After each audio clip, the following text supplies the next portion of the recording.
ਬੱਚਿਓ ਅੱਜ ਦੀ BA 3rd semester ਦੇ ਇਸ ਵੀਡੀਓ ਲੈਕਚਰ ਦੇ ਵਿੱਚ ਤੁਹਾਡਾ ਸਵਾਗਤ ਹੈ। ਕੱਲ ਅਸੀਂ ਫੰਡਾਮੈਂਟਲ ਰਾਈਟਸ ਵਾਲਾ ਜਿਹੜਾ ਚੈਪਟਰ ਹੈ ਉਹ ਡਿਸਕਸ ਕਰ ਰਹੇ ਹਾਂ। ਉਹਦੇ ਵਿੱਚ ਅਸੀਂ ਰਾਈਟ ਟੂ ਫਰੀडम ਤੇ ਰਾਈਟ ਅਗੇਂਸਟ ਐਕਸਪਲੋਇਟੇਸ਼ਨ ਜਿਹੜਾ ਹੈ ਡਿਸਕਸ ਕੀਤਾ ਸੀ। ਅੱਜ ਅਸੀਂ right to religious freedom discuss ਕਰਾਂਗੇ ਤੇ ਮੈਂ ਥੋੜਾ ਜਿਹਾ ਤੁਹਾਨੂੰ ਰਿਵਾਈਜ਼ ਵੀ ਜਿਹੜਾ ਹੈ ਕਰਵਾਵਾਂਗਾ। ਸੋ ਅੱਜ ਮੈਂ ਤੁਹਾਡੇ ਨਾਲ ਇੱਕ ਡਾਕੂਮੈਂਟ ਜਿਹੜਾ ਹੈਗਾ ਉਹ ਸ਼ੇਅਰ ਕਰਨ ਲੱਗਾ ਹਾਂ। ठीक है, ਹੁਣ ਰਾਈਟ ਅਗੇਂਸਟ ਐਕਸਪਲੋਇਟੇਸ਼ਨ ਦੀ ਅਗਰ ਅਸੀਂ ਗੱਲ ਕਰੀਏ, ਇਹਦੇ ਵਿੱਚ ਜਿਹੜਾ ਹੈ ਹਿਊਮਨ ਟ੍ਰੈਫਿਕਿੰਗ ਨੂੰ ਜਿਹੜਾ ਹੈ ਬੈਨ ਕੀਤਾ ਗਿਆ। ਮਤਲਬ ਜਿਹੜੇ ਹਿਊਮਨ ਬੀਇੰਗਸ ਹੈ ਉਹਦੇ ਜਿਹੜਾ ਵਪਾਰ ਹੁੰਦਾ ਹੈ, ਠੀਕ ਹੈ, ਖਰੀਦੋ ਫਰੋਖਤ ਹੁੰਦੀ, ਉਹਨੂੰ ਬੈਨ ਕੀਤਾ ਗਿਆ। ਜਿਹੜਾ ਬੈਗਿੰਗ ਹੈ, ਭੀਖ ਮੰਗਣਾ ਹੈ ਜਾਂ ਫੋਰਸਡ ਲੇਬਰ ਹੈ, ਉਹਨੂੰ ਵੀ ਜਿਹੜਾ ਬੈਨ ਕੀਤਾ ਗਿਆ। ਫਿਰ ਇਹਦੇ ਵਿੱਚ ਹੈਗਾ abolition of employment of children below the age of 14 years is dangerous like jobs in factories and mines।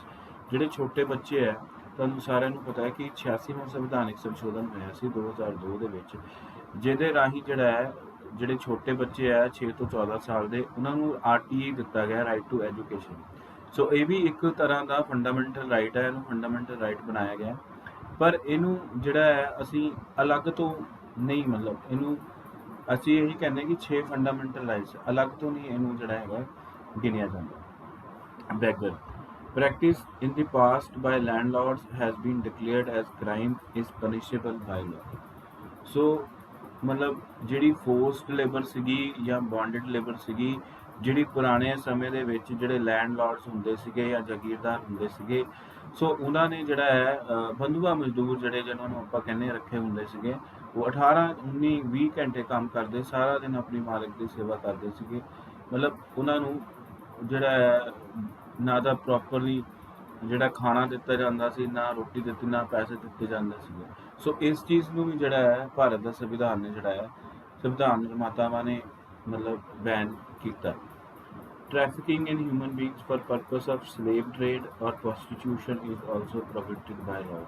ਮਤਲਬ ਮੈਂ ਕੱਲ ਵੀ ਤੁਹਾਨੂੰ ਦੱਸਿਆ ਸੀਗਾ, ਜਿਹੜੀ ਮੇਲ ਔਰ ਫੀਮੇਲ ਦੀ ਹਿਊਮਨ ਟ੍ਰੈਫਿਕਿੰਗ ਹੈ ਉਹਨੂੰ ਵੀ ਜਿਹੜਾ ਹੈ, ਸਲੇਵ ਟ੍ਰੇਡ ਹੈ ਉਹਨੂੰ ਵੀ ਜਿਹੜਾ ਹੈ ਬੈਨ ਕੀਤਾ ਗਿਆ। ਕਿਉਂ ਬੈਨ ਕੀਤਾ ਗਿਆ ਹੈ? ਕਿਉਂਕਿ ਇਹਦੇ ਦੇਹ ਵਪਾਰ ਜਿੱਦਾਂ ਹੋ ਗਿਆ ਜਾਂ ਹੋਰ ਹੋ ਗਿਆ, ਇਹਨੂੰ ਬੈਨ ਕੀਤਾ ਗਿਆ ਤਾਂ ਕਿ ਸਮਾਜ ਦੇ ਵਿੱਚ ਜਿਹੜਾ ਹੈ ਇੱਕ ਚੰਗੀ ਜਿਹੜੀ ਹੈ ਸਿਹਤ ਸਮਾਜ ਨੂੰ ਦਿੱਤੀ ਜਾ। ਹੁਣ ਅਸੀਂ ਆਵਾਂਗੇ right to freedom of religion. ਹੁਣ ਕਨਸਟੀਟਿਊਸ਼ਨ ਕੀ ਕਹਿੰਦਾ ਹੈ? ਧਾਰਮਿਕ ਸੁਤੰਤਰਤਾ ਦਾ ਅਧਿਕਾਰ। ਸੋ ਧਾਰਮਿਕ ਸੁਤੰਤਰਤਾ ਦੇ ਅਧਿਕਾਰ ਦੇ ਨਾਲ ਹੀ ਭਾਰਤ ਦੇ ਵਿੱਚ ਜਿਹੜਾ ਹੈ ਧਰਮ ਨਿਰਪੇਖਤਾ ਦਾ ਜਿਹੜਾ ਸਿਧਾਂਤ ਹੈ ਜਾਂ ਧਰਮ ਨਿਰਪੇਖਤਾ ਜਿਹਨੂੰ ਅਸੀਂ ਕਹਿੰਦੇ, ਉਹਨੂੰ ਵੀ ਪਰਿਭਾਸ਼ਿਤ ਇਹਦੇ ਵਿੱਚ ਜਿਹੜਾ ਹੈ ਅਲੱਗ ਤੋਂ ਪਰਿਭਾਸ਼ਿਤ ਨਹੀਂ ਕੀਤਾ ਗਿਆ। ਮਤਲਬ ਹਰ ਧਰਮ ਨੂੰ according to constitution all religions are equal before the state, no religion shall be given preference over others, citizens are free to preach, practice and propagate any religion of their choice। ਮਤਲਬ ਜਿਹੜੇ ਭਾਰਤ ਦੇ ਨਾਗਰਿਕ ਹੈ ਉਹਨਾਂ ਨੂੰ ਬਿਨਾਂ ਕਿਸੇ ਭੇਦਭਾਵ ਦੇ ਜਿਹੜਾ ਹੈ ਉਹ ਦੂਸਰਿਆਂ ਦੇ ਪੂਜਾ ਸਥਲਾਂ ਦੇ ਵਿੱਚ ਜਾ ਸਕਦੇ ਆ, ਗੁਰਦੁਆਰੇ 'ਚ ਜਾ ਸਕਦੇ ਆ, ਮੰਦਰ 'ਚ ਜਾ ਸਕਦੇ ਆ, ਹੋਰ ਜਿਹੜੇ ਸੰਸਥਾਨ ਹੈਗੇ ਆ, ਧਾਰਮਿਕ ਸੰਸਥਾਨ ਹੈਗੇ, ਉਹਨਾਂ ਵਿੱਚ ਜਿਹੜਾ ਜਾ ਸਕਦੇ ਆ। ਔਰ ਕਿਸੇ ਵੀ ਵਿਅਕਤੀ, ਕਿਸੇ ਵੀ ਸੰਸਥਾ ਨੂੰ ਆਪਣੇ ਧਰਮ ਦਾ ਪ੍ਰਚਾਰ ਕਰਨ ਦੀ ਪੂਰੀ ਜਿਹੜੀ ਹੈ ਆਜ਼ਾਦੀ ਦਿੱਤੀ ਗਈ ਹੈ।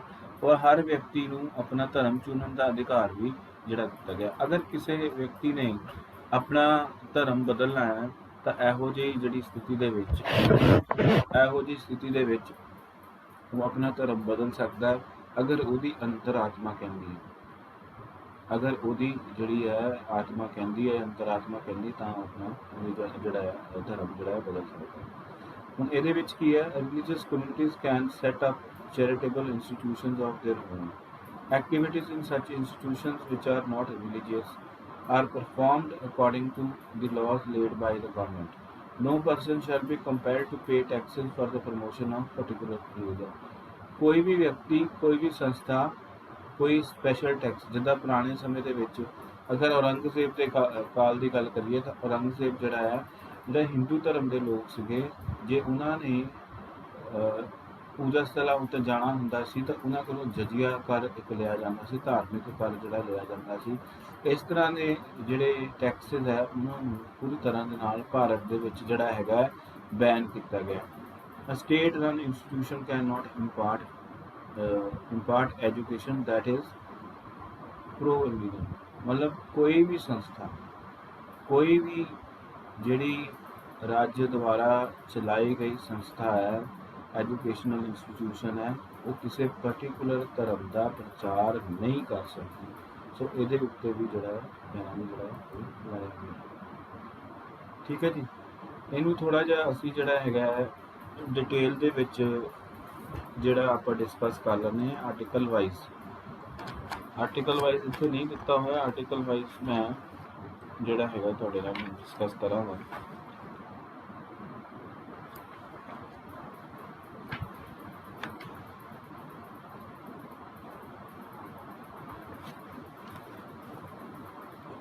ਹੁਣ ਇਹ ਜਿਹੜਾ ਅਧਿਕਾਰ ਹੈ ਧਾਰਾ 25 ਤੋਂ ਲੈ ਕੇ 28 ਦੇ ਵਿੱਚ ਦਿੱਤਾ ਗਿਆ ਹੈ। ਇਹਦੇ ਵਿੱਚ ਕੀ ਹੈ, religious freedoms given in articles 25 to 28। The constitution fulfill that part of the preamble which is said to be main objective of constitution। ਮੈਂ ਤੁਹਾਨੂੰ ਦੱਸਿਆ ਕਿ ਇਸ ਰਾਹੀਂ ਇਸੇ ਕਰਕੇ ਜਦੋਂ 42ਵਾਂ ਸੰਵਿਧਾਨਕ ਸੰਸ਼ੋਧਨ ਕੀਤਾ ਸੀਗਾ ਇੰਦਰਾ ਗਾਂਧੀ ਦੀ ਸਰਕਾਰ ਨੇ 1976 ਦੇ ਵਿੱਚ, ਉਹਦਾ ਪਰਪਸ ਵੀ ਇਹ ਸੀਗਾ ਕਿ ਧਰਮ ਨਿਰਪੇਖਤਾ ਨੂੰ ਜਿਹੜਾ ਹੈ ਇੱਕ ਜਿਹੜਾ ਭਾਰਤੀ ਜਿਹੜਾ ਸੰਵਿਧਾਨ ਹੈ ਉਹਦੇ ਵਿੱਚ ਵੀ ਜਗ੍ਹਾ ਦਿੱਤੀ। ਓਰੀਜਨਲ ਜਦੋਂ ਪ੍ਰੀਐਂਬਲ ਬਣਿਆ ਸੀਗਾ, ਓਰੀਜਨਲ ਜਦੋਂ ਪ੍ਰਸਤਾਵਨਾ ਬਣੀ ਸੀ ਉਹਦੇ ਵਿੱਚ ਕੋਈ ਇੱਦਾਂ ਦੀ ਵਿਵਸਥਾ ਜਿਹੜੀ ਸੀ ਨਹੀਂ ਸੀ। ਪਰ ਭਾਰਤ ਸ਼ੁਰੂ ਤੋਂ ਜਿਹੜਾ ਹੈ ਇੱਕ ਧਰਮ ਨਿਰਪੇਖ ਦੇਸ਼ ਹੈਗਾ ਔਰ ਭਾਰਤ ਨੇ ਧਰਮ ਨਿਰਪੇਖਤਾ ਦੀ ਜਿਹੜੀ ਹੈ ਮਿਸਾਲ ਜਿਹੜੀ ਹੈ ਵਿਸ਼ਵ ਦੇ ਵਿੱਚ ਕਾਇਮ ਕੀਤੀ। ਹੁਣ 25(1) ਦੇ ਵਿੱਚ ਕੀ ਹੈ, freedom of conscious. Article 25(1) of the Constitution, all the persons are equally entitled to freedom of conscience। They have right to freely to profess, practice, propagate religion. No distinction in matter has been between the Indians। Under the right of religious freedom, the Sikhs shall have right to wear carry kirpan। ਸੋ ਇਹ ਮੈਂ ਕੱਲ ਵੀ ਦੱਸਿਆ ਸੀ, ਇਹਨਾਂ ਨੂੰ special ਜਿਹੜਾ ਹੈ right ਦਿੱਤਾ ਗਿਆ ਕਿਉਂਕਿ ਗੁਰੂ ਸਾਹਿਬਾਨ ਨੇ ਜਿਹੜਾ ਹੈ ਕਿਰਪਾਨ ਨੂੰ ਇੱਕ ਰਿਲੀਜੀਅਸ ਸਿੰਬਲ ਦੇ ਰੂਪ ਦੇ ਵਿੱਚ ਜਿਹੜਾ ਹੈ ਸਟੈਬਲਿਸ਼ ਜਿਹੜਾ ਹੈ ਕੀਤਾ ਸੀ। ਠੀਕ ਹੈ, freedom to manage religious affairs ਜਿਹੜੀ ਧਾਰਾ 26, keeping in public order, health and morality in view. Every religious minority or any section thereof shall have right to establish and maintain institutions for religious and charitable purposes। They can manage the matters of religion themselves। They can own, acquire movable and immovable property। They can administer their property in accordance to the law।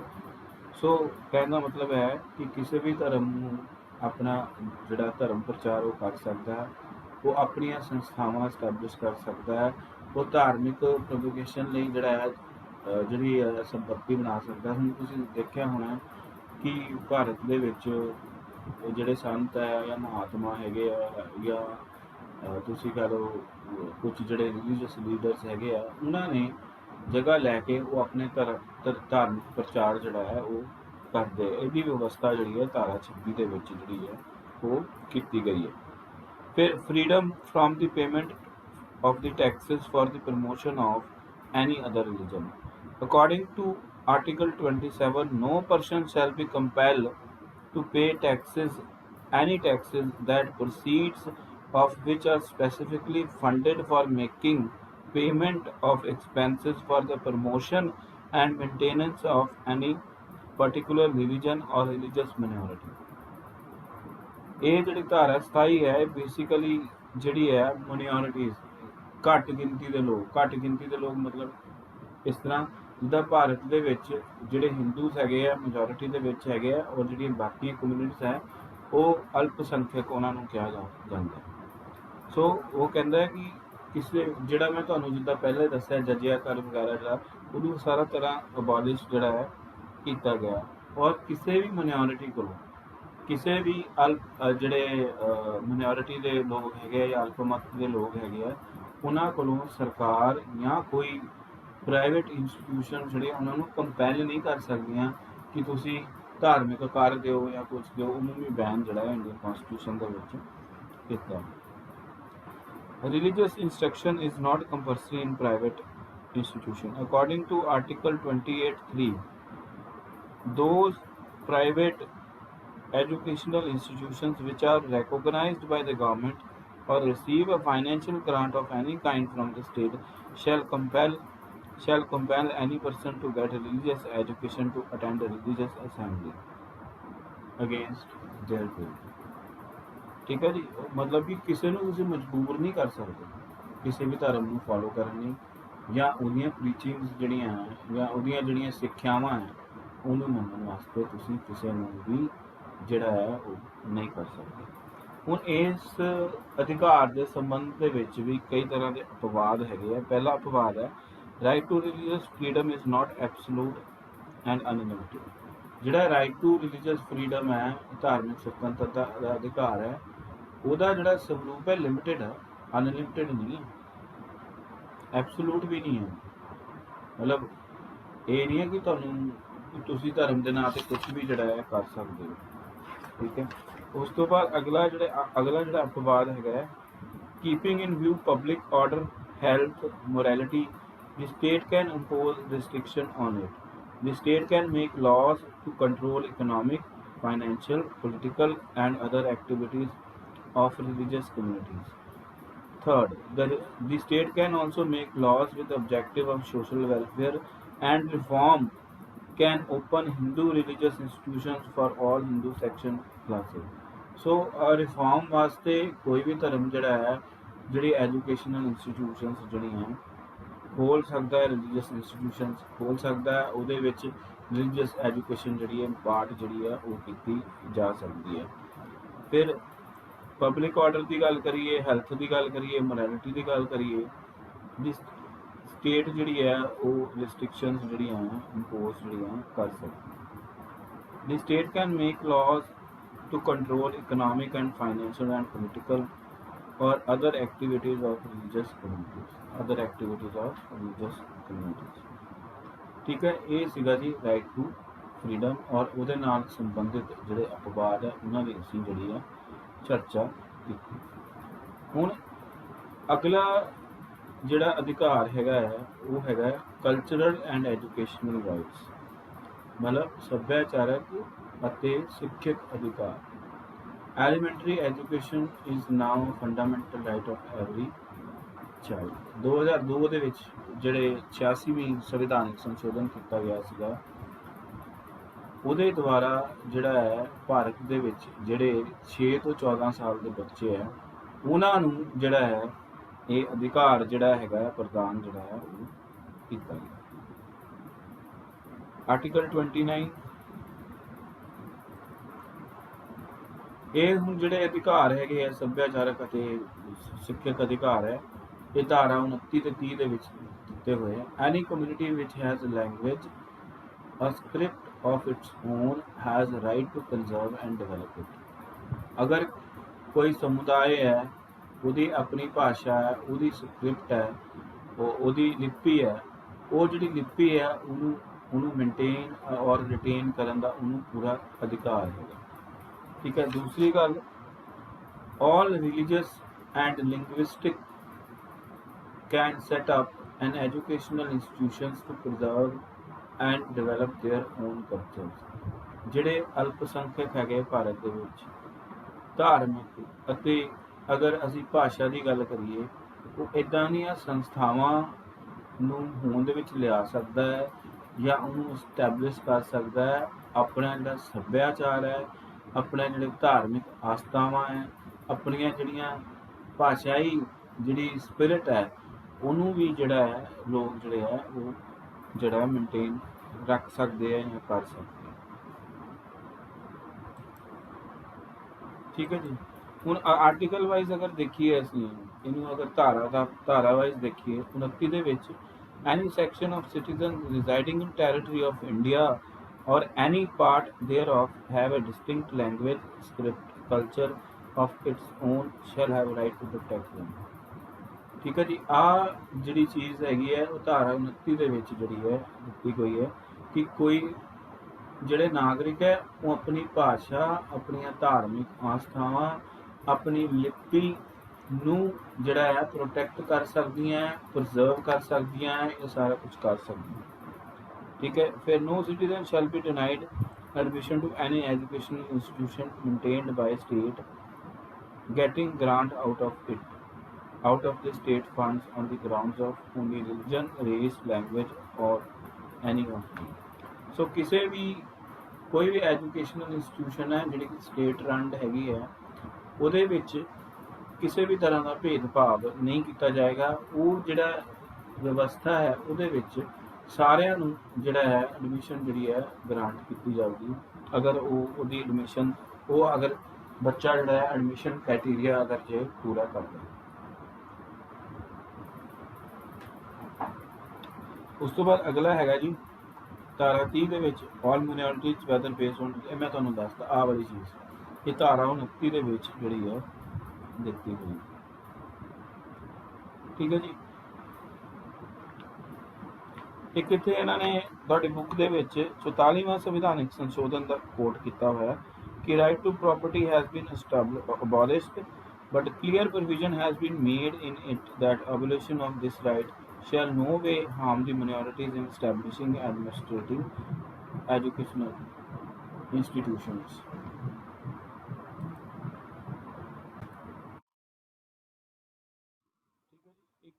मतलब कि ਜਿਹੜਾ right to property ਜਿਹੜਾ legal right ਬਣਾਇਆ ਗਿਆ ਸੀਗਾ 1978 ਦੇ ਵਿੱਚ 44ਵੇਂ ਸੰਵਿਧਾਨਿਕ ਸੰਸ਼ੋਧਨ ਰਾਹੀਂ ਉਹ ਕਿਸੇ ਵੀ ਤਰ੍ਹਾਂ ਦੇ ਨਾਲ ਜਿਹੜਾ ਹੈ ਜਿਹੜੇ ਮਾਈਨੋਰਿਟੀਜ਼ ਨੇ ਆਪਣੇ ਸਕੂਲਸ ਜਾਂ ਹੋਰ ਚੀਜ਼ਾਂ ਜਿਹੜੀਆਂ ਸਟੈਬਲਿਸ਼ ਕਰਨੀਆਂ ਉਹਦੇ ਰਸਤੇ ਦੇ ਵਿੱਚ ਰਾਈਟ ਟੂ ਪ੍ਰਾਪਰਟੀ ਦੀ ਜਿਹੜੀ ਐਬੋਲੀਸ਼ਨ ਹੋਈ ਹੈ ਉਹ ਕਿਸੇ ਵੀ ਤਰ੍ਹਾਂ ਦੇ ਨਾਲ ਇਫੈਕਟ ਨਹੀਂ ਕਰਦੀ। ठीक है। फिर एक saint Xavier's college society Ahmedabad and other minority institution rejected the clauses of Gujarat University Act 1949 which intended to control and confine the right of management of certain colleges on the basis that they violate Article 29, 30 and 31 of the Constitution। So chief justice NN ਰੇ ਨੇ 26 ਅਪ੍ਰੈਲ 1974 ਨੂੰ ਇਹ judgement ਦਿੱਤੀ ਜਾਂ ਇਹ ਮਤਲਬ ਫਤਵਾ ਸੁਣਾਇਆ ਕਿ ਜਿਹੜੀਆਂ ਸਾਰੀਆਂ ਮਾਈਨੋਰਿਟੀਜ਼ ਹੈਗੇ ਆ ਜਿਹੜੇ ਅਲਪਮਤ ਦੇ ਲੋਕ ਹੈਗੇ ਆ ਉਹਨਾਂ ਨੂੰ ਆਪਣੀਆਂ ਜਿਹੜੀਆਂ ਇੰਸਟੀਟਿਊਸ਼ਨਸ ਨੂੰ ਮੇਨਟੇਨ ਕਰਨ ਦਾ ਪੂਰਾ ਅਧਿਕਾਰ ਹੈ, ਉਹਨਾਂ ਨੂੰ ਆਪਣੀ ਲੈਂਗੁਏਜ ਨੂੰ ਪ੍ਰੀਜ਼ਰਵ ਕਰਨ ਦਾ ਪੂਰਾ ਅਧਿਕਾਰ ਹੈ, ਉਹਨਾਂ ਨੂੰ ਆਪਣੀਆਂ ਧਾਰਮਿਕ ਆਸਥਾਵਾਂ ਦੇ ਵਿੱਚ ਵਿਸ਼ਵਾਸ ਰੱਖਣ ਅਤੇ ਉਹਨਾਂ ਨੂੰ ਬਣਾਏ ਰੱਖਣ ਅਤੇ ਉਹਨਾਂ ਨੂੰ ਪ੍ਰੀਜ਼ਰਵ ਕਰਨ ਦਾ ਜਿਹੜਾ ਹੈਗਾ ਪੂਰਾ ਜਿਹੜਾ ਅਧਿਕਾਰ ਹੈਗਾ। ਔਰ ਇਹੀ ਜਿਹੜੀ 1974 ਦੇ ਵਿੱਚ ਜਿਹੜੀ ਇਹ ਜਜਮੈਂਟ ਆਈ ਸੀਗੀ ਇਹਦੇ ਵਿੱਚ ਇੱਕ ਗੁਜਰਾਤ ਯੂਨੀਵਰਸਿਟੀ ਸੀਗੀ ਉਹਨੇ ਇੱਕ ਜਿਹੜਾ ਸੀਗਾ ਕੁਝ ਇੰਸਟਰਕਸ਼ਨਸ ਦਿੱਤੀਆਂ ਸੀ ਉਹਦੇ ਵਿੱਚ ਜਿਹੜਾ ਸੀ ਆਰਟੀਕਲ 29 ਤੇ 31 30 ਤੇ 31 ਦੀ ਵਾਇਲੇਸ਼ਨ ਹੁੰਦੀ ਸੀ। ਸੋ ਉਹਨੂੰ ਕੋਰਟ ਨੇ ਜਿਹੜਾ ਸੀਗਾ ਮੰਨਦਿਆਂ ਹੋਇਆਂ ਜਿਹੜਾ ਸੀ ਇਹ ਜਜਮੈਂਟ ਜਿਹੜੀ ਹੈ ਉਹ ਦਿੱਤੀ ਸੀ। ਸੋ ਅੱਜ ਦਾ ਲੈਕਚਰ ਮੈਂ ਆਪਣਾ ਇੱਥੇ ਹੀ ਖਤਮ ਕਰਦਾ। ਅੱਜ ਤੁਹਾਡੀ ਲਾਈਵ ਕਲਾਸ ਨਹੀਂ ਲੱਗੂਗੀ ਕਿਉਂਕਿ there are lot of engagements today. ਮਤਲਬ ਮੇਰੀ ਇੱਕ ਮੀਟਿੰਗ ਹੈਗੀ ਹੈ ਹੁਸ਼ਿਆਰਪੁਰ ਅਤੇ ਮੈਨੂੰ ਉੱਥੇ ਜਾਣਾ ਪੈਣਾ ਅਤੇ ਮੈਂ ਅਗਰ ਮੈਨੂੰ ਟਾਈਮ ਮਿਲਿਆ ਤਾਂ ਮੈਂ ਤੁਹਾਡਾ ਜਿਹੜਾ ਹੈ ਲਾਈਵ ਕਲਾਸ ਜਿਹੜੀ ਹੈ ਉਹ ਮੈਂ ਕਰੂੰਗਾ। ਅਦਰਵਾਈਜ਼ ਤੁਸੀਂ ਜਿਹੜਾ ਵੀਡੀਓ ਸੁਣ ਕੇ ਆਪਣੀ ਜਿਹੜੀ ਹੈ ਅਟੈਂਡੈਂਸ ਜਿਹੜੀ ਹੈ ਪੋਸਟ ਕਰ ਦਿਓ।